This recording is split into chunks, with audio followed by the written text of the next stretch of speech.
Bismillahirrahmanirrahim. Assalamualaikum warahmatullahi wabarakatuh. Selamat pagi anak-anak Umi. Nah, hari ini kita belajar via share video ya, kembali bersama Umi ini ya. Nah, kita lanjutkan pembelajaran dari Zoom kemarin. Tapi sebelumnya anak-anak Umi siapkan buku tematik dan juga alat tulisnya ya, pensil dan penghapus. Oke, sebelum kita mulai pembelajaran tematik kita, sama-sama kita ucapkan lafaz al-basmalah. Bismillahirrahmanirrahim. Anak-anak Umi buka halaman 13 langsung saja ya.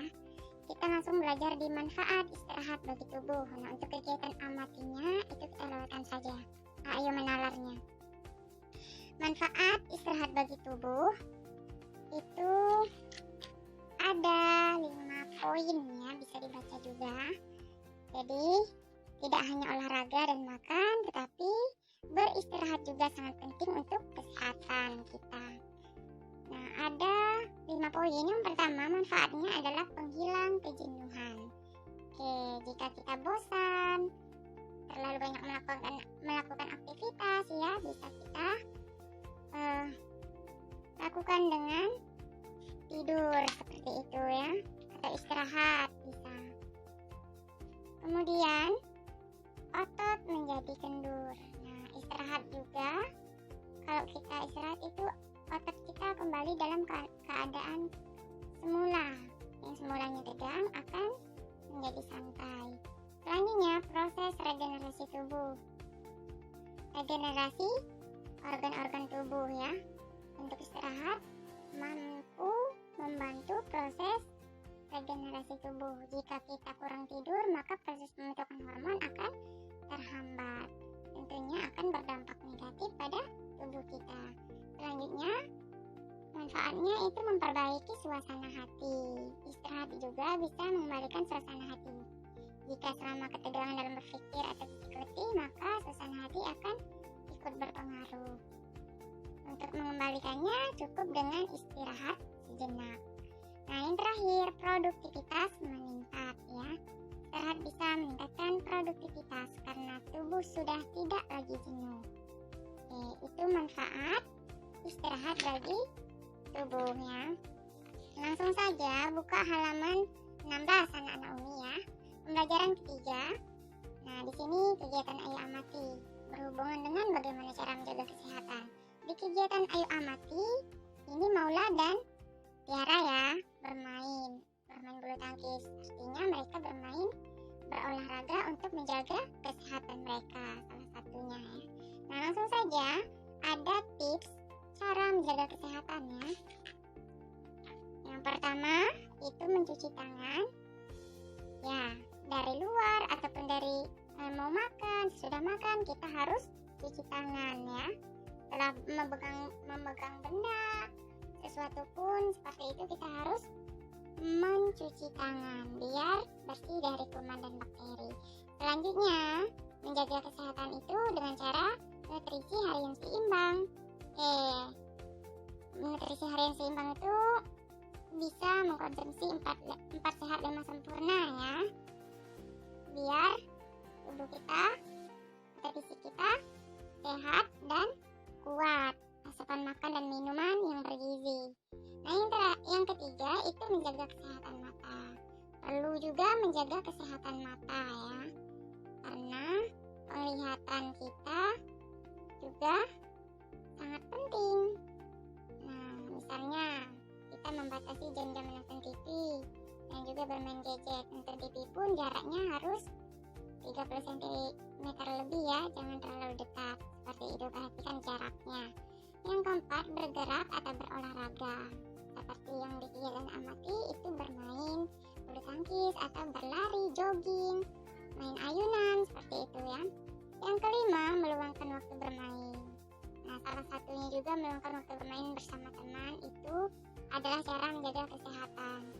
Yang keenam, jam tidur cukup, tidak lebih dan tidak kurang. Jadi dalam sehari itu 24 jam ya. Wajibnya atau bagusnya tidur 8 jam. Jangan lebih, jangan juga kurang dari 8 jam. Yang terakhir atau yang ketujuh, menjaga kebersihan lingkungan. Tentunya cara menjaga kesehatan itu harus bersih ya. baik itu tempat tinggal kita maupun dimanapun kita berada harus bersih. Buang sampah pada tempatnya, menyapu halaman, ya, menyapu rumah, seperti itu. Ciptakan lingkungan yang bersih agar membuat tubuh kita tetap sehat. Nah, untuk selanjutnya di sini halaman 18 ya.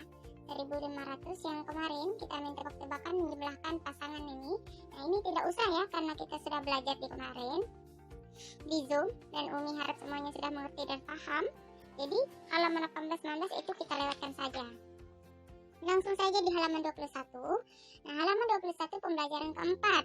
Nah, di sini kegiatan ayo amatinya apa? Di sini Maula dan Tiara ya.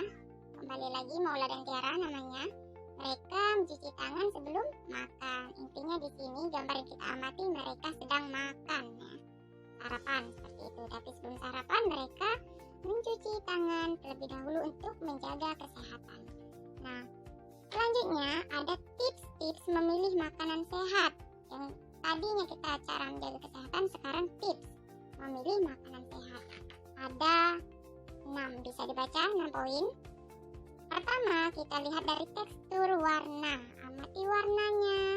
Kalau warnanya sudah terlalu terang atau cerah mencolok seperti itu ya, pada umumnya kemungkinan tersebut telah diberi pewarna makanan. Jadi anak-anak Umi tidak boleh makan yang seperti itu ya. Selanjutnya cobalah sedikit sampel. Nah, kita sedikit mencicipi. Kita cicipi terlebih dahulu. Jika enak di lidah dan juga rasanya terlalu tajam, misalnya manisnya, berarti sudah ada pemanis buatan. Kita tidak boleh makan makanan seperti itu. Yang ketiga, cium aromanya. Aromanya bisa dicium apakah masih basi atau bagus ya, seperti itu. Anak-anak Umi pasti paham. Jadi dicium aroma makanan tersebut. Yang keempat, perhatikan komposisi. Komposisinya kandungan bahan-bahan apa yang dibuat.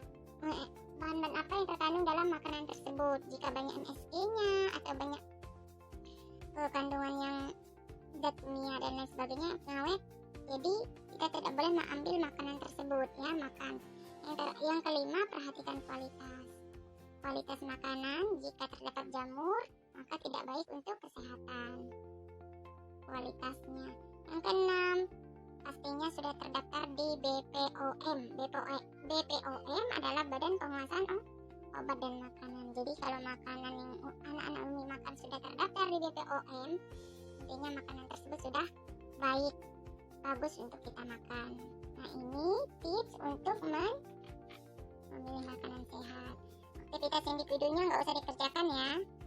Dari artikelnya kita langsung saja penyakit. Nah, penyakit apa saja dari jajanan yang tidak sehat menyebabkannya apa? Bisa menyebabkan tipes, diare, dan juga kanker. Ini juga bisa dibaca anak-anak Umi ya. Bisa dibaca keterangan dan penjelasannya. Nah, halaman 25 sekarang. Nah, kita lihat di Ayo Lakukan ya. Halaman 25. Ini selesaikan soal-soal berikut. Pasangkan pernyataan berikut menjadi pasangan pernyataan yang sesuai. Oke.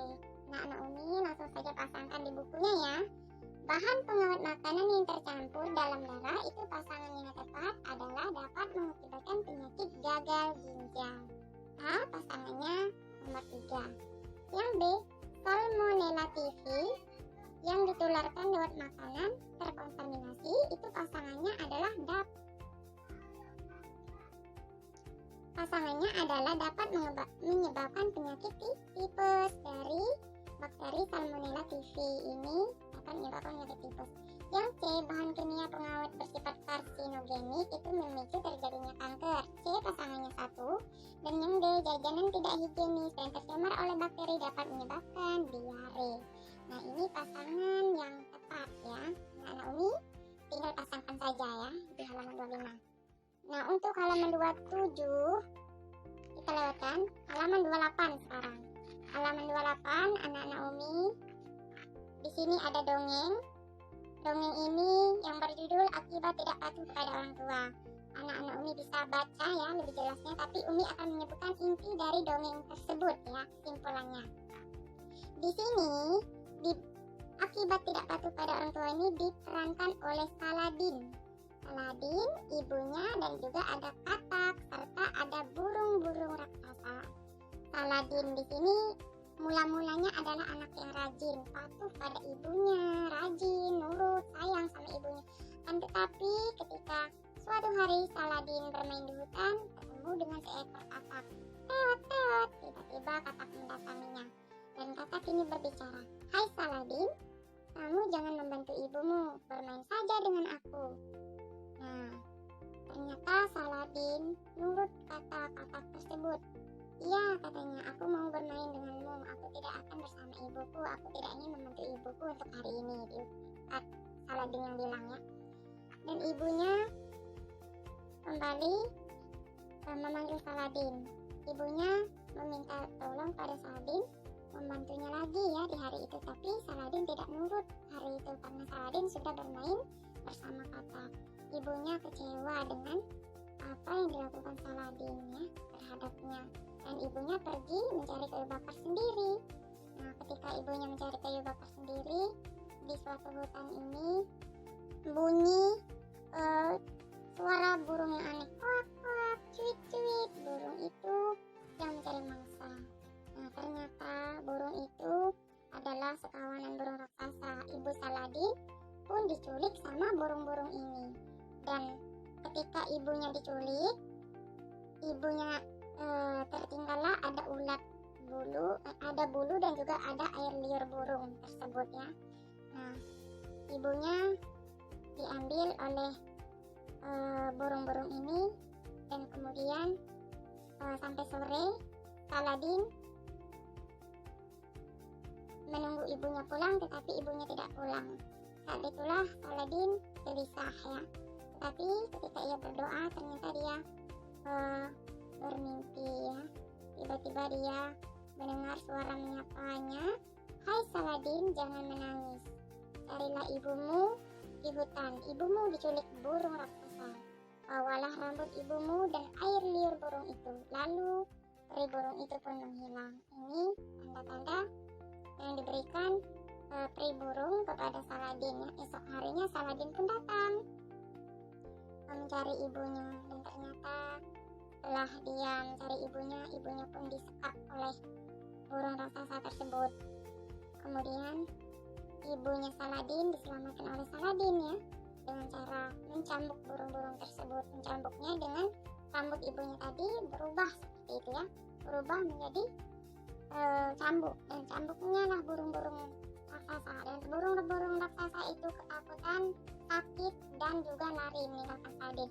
Pada posisi ini Saladin sudah ibunya disihir oleh burung-burung tadi. Ibunya disihir menjadi burung yang kecil ya.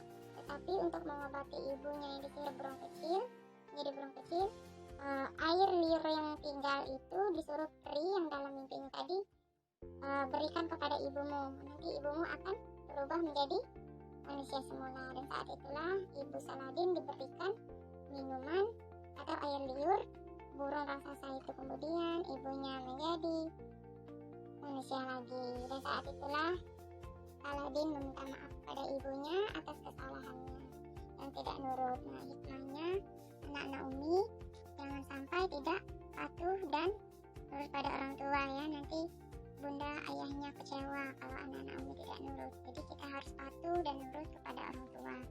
Nah, untuk halaman 30 ya, ini ceritanya akibat tidak patuh dan orang tua. Halaman 30 ada aktivitas individu 1-5. 1. Siapa yang mengajak Saladin agar tidak patuh pada ibunya? Katak. 2. Benda apa sih yang ditemukan Saladin dalam usaha mencari ibunya? Bulu dan air liur burung. 3. Bagaimana cara Saladin mengalahkan burung-burung raksasa dengan mencambuknya? Yang keempat, bagaimana cara mengembalikan keadaan ibu menjadi manusia? Dengan meminumkan air liur burung raksasa kepada ibunya. Yang kelima, tuliskan saran yang dapat kamu berikan kepada Saladin. Kita harus nurut dan patuh kepada orang tua kita, itu sarannya. Nah, untuk halaman selanjutnya, pembelajaran ke-6 itu bisa dibaca sendiri ya, tidak perlu dijelaskan kembali. Rumah sehat dan nyaman itu cukup dibaca saja, dan matematikanya juga tidak perlu dikerjakan karena kita sudah mengerjakan yang kemarin. Insya Allah anak-anak Umi sudah paham. Langsung saja kalian kerjakan tugasnya di halaman 42 uji kompetensi 1 ya. Anak-anak Umi kerjakan 1-20. Untuk uraiannya tidak usah dikerjakan. Oke, cukup sekian pembelajaran. Oke, pembelajaran tematiknya. Tugasnya tadi uji kompetensi 1 sampai 20. Nah, uraian tidak usah dikerjakan ya. Jika ada pertanyaan, silakan japri Umi. Jika tidak ada, tidak usah berarti. Oke. Umi akhiri pembelajaran tematik kita dengan mengucapkan lafaz Alhamdulillahirabbil alamin. Wabillahi taufiq wal hidayah. Wassalamualaikum warahmatullahi wabarakatuh.